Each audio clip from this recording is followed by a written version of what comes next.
If you got a key that does this, which really is nothing, and you know your battery's good, then your starter solenoid's bad. So if you end up having to start your car like this, get over here by your battery, and you're going to look for a little thing that looks like this right here. This is called a starter solenoid, and on this particular vehicle and a lot of vehicles like in this era, they have solenoids that are attached to the firewall instead of right on the starter. Some cars have these right integrated into the starter.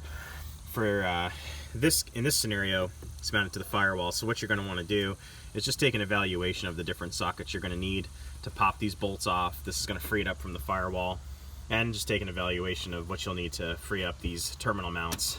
These just pull off. These are the pull-off style.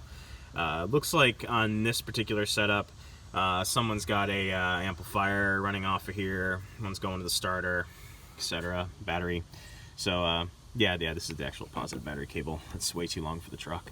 But yeah, so I'm going to go in here and clean this up and show you how to replace it. It's real simple. It's just pop it off, pop it on. But so make sure you have your helper.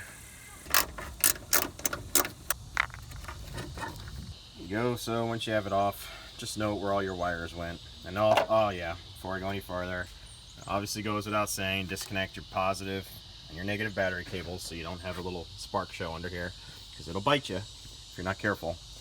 So this is what they look like. This is the old one, and just judging by the way the terminals look, these things, especially in Florida, humidity gets to these things, they crap out. They crap out on everything.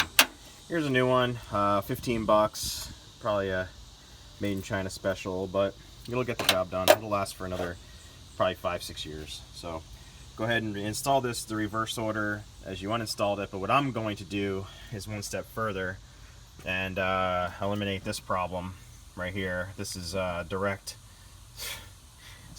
feed with does he have circuit protection? Okay, he does. Good.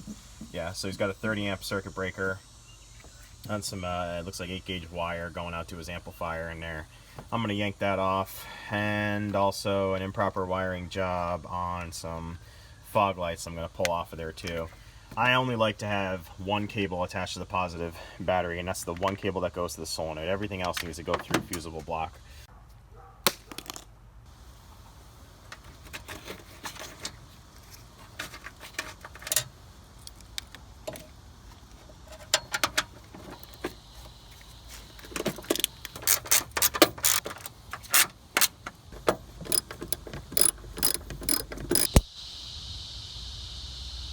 Alright, so there's the solenoid all installed. I spared you the agony of watching me reconnect each wire back to those studs, and I also removed that nasty amplifier wire. So really all essentially I have to do to complete the repair after the video is get a smaller battery cable or make one.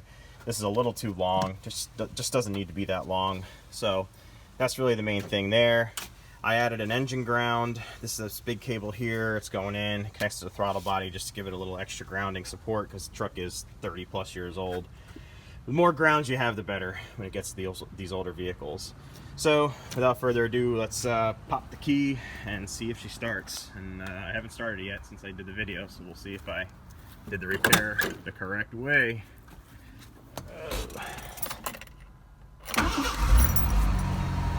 All right. Runs. Let's try it again.